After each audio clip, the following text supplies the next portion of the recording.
So what does it cost to decarbonise an economy such as the UK, and can we do it? The Stern Review of the Economics of Climate Change, commissioned by the UK government, estimated in 2006 that the cost of decarbonising the world economy amounted to 1% of GDP. This number, that it's only 1% of GDP per annum that it will cost to decarbonise, has been quoted by virtually every politician on the planet. And there is no basis whatsoever for thinking that that's a sensible estimate to have made. You can't say it's X billion to do it, or 1% of GDP or whatever, independent of trying to specify what ways you're going to go about it, how quickly you're going to go about it, and of course, over the relevant time period, the technologies are going to transform.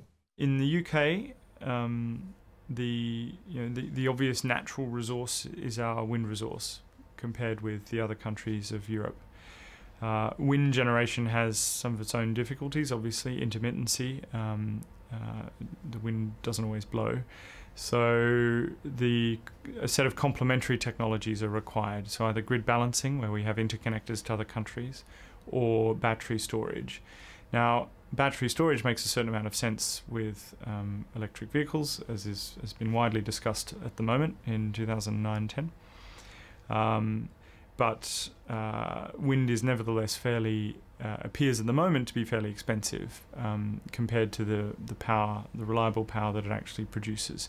So the question for us in the UK is, if we're going to continue with a wind-dominated renewable energy program, can we lower those costs over time through some kind of technological progress, or improvements in the supply chain, improvements in the planning process, and through the emergence of complementary storage and grid balancing technologies.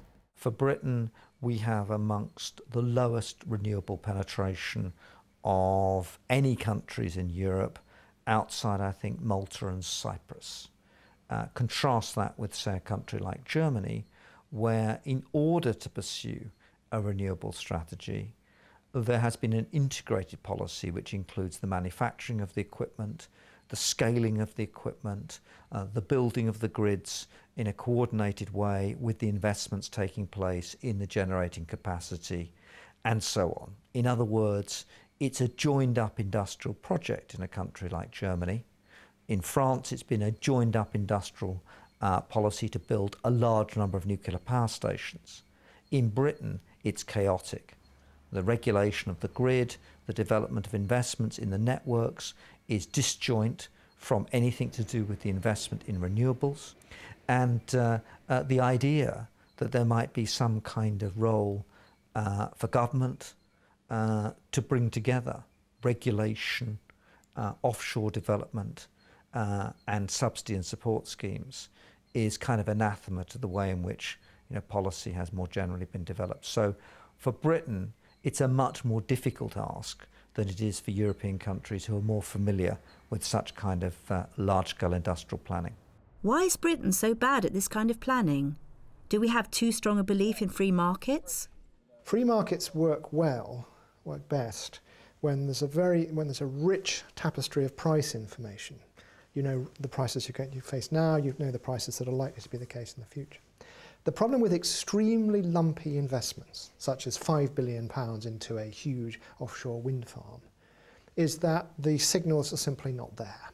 And even if they are there, it's not easy for the people like the big electricity companies who need to build these offshore wind farms to translate the price signal information into decisions whether or not to go ahead with these single lumpy investments with a 50-year life to them. So even for a very large utility company like the German utility companies RWE and E.ON operating in this country, those investments in offshore wind farms that are in prospect today are overwhelmingly large and can only be done with secure pricing, not the kind of pure free market that people might want to see in electricity.